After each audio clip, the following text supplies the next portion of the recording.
Layn Tik University. My name is Conrad Layn. I'm going to share another hack on how to actually find free parking. You're going to want to listen to this one. I'm going to keep it short and sweet though. So I own 21 cars and I don't pay for parking. I pay $0 for parking. Zero. You heard it right. Zero, zero, zero. I pay $0 for parking and I own 21 cars and I have about 200 spaces that I can park 200 cars for free consistently, and I don't have to worry about it. I won't be towed, won't get any tickets. And now for those, let me pause this really quick. If you don't live in a big city like Los Angeles, New York, or an area where it's very limited parking, you won't understand how hard it is to park a car as you own. Maybe 1 or 2 cars, fine, but as you start building your fleet, it gets really hard to find parking and very expensive if you're trying to actually buy parking spots or actually find property to rent from to park all your cars. It's really hard.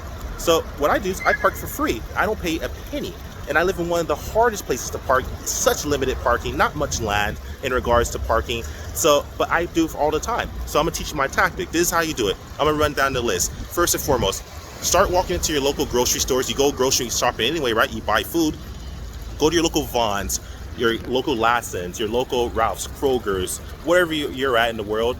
Go there and simply ask them. The worst they can say is no. And if you don't ask a question, it's always a no. So what you have to do is say, hey, look, I have a few cars. Can I park them here overnight or over in the morning or all day? If they say no, you got your answer. If they say yes, doesn't hurt to ask, right? That's the first thing. I actually have agreements where the managers and the security guards of grocery stores actually allow me to park my cars there. There's a few reasons why they allow this. First, they know me and I'm fairly good at negotiating. Not the best, but fairly good. Third, I always say, hey, I'll keep an eye on the parking lot. So like, for example, like my cars are there. It kind of keeps crime down is how it looks. So it almost, have you ever noticed if you go to like a donut shop or a certain store and there's cop cars parked outside, even if there's no cop in it, or there's cops there, that's actually a service actually. If you think this way and say, hey, I will leave my car here so that no one ever tries to break in when the store closes or whatever the case is, if you pitch it in that way, you might be surprised. The same goes if you start looking for management companies. Management companies control parking structures. They control commercial pieces of property, residential homes that they rent to tenants, etc. They manage properties. So a lot of times they're in connection with parking spots. So what I like to do is when they're in, when they have a property that's being built, or a property that maybe is being worked on, or maybe a property where at nighttime there's no security guard. Not that it's a bad area or a good area, but you say, hey, regardless if it's a good or bad area, can I park my cars here while this property is being built? Because since it's being built, there's usually cameras, there's usually a sign saying no loitering.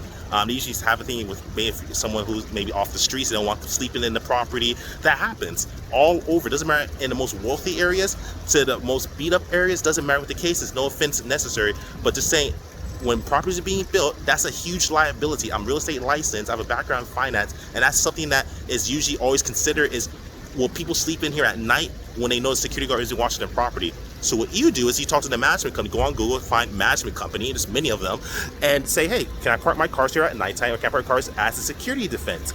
That's another strategy. I'll teach you crazy outside the box ideologies that can actually make you think different, set you apart from other Turo hosts. This is what keeps me winning. I have 21 cars and I have up to 205 different spots I can park in at any time and for free.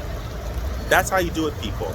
So, and another thing, if you want to go to a restaurant that maybe you go to all the time, go to a restaurant, start talking to the owner there, talk to the management there, say, hey, look, I really like your food. Can I park my car here overnight?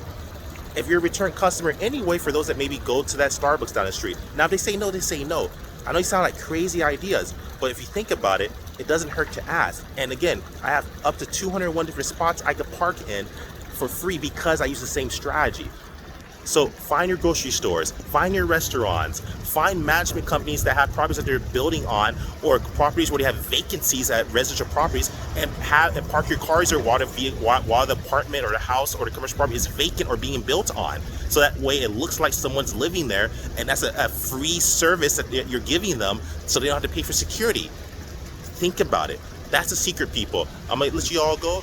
Welcome to Layn Tik University. This is my TikTok. Follow me on YouTube and subscribe if you want to learn more. If you're serious, love you guys. Like, subscribe, share. Carl Layn out. Peace.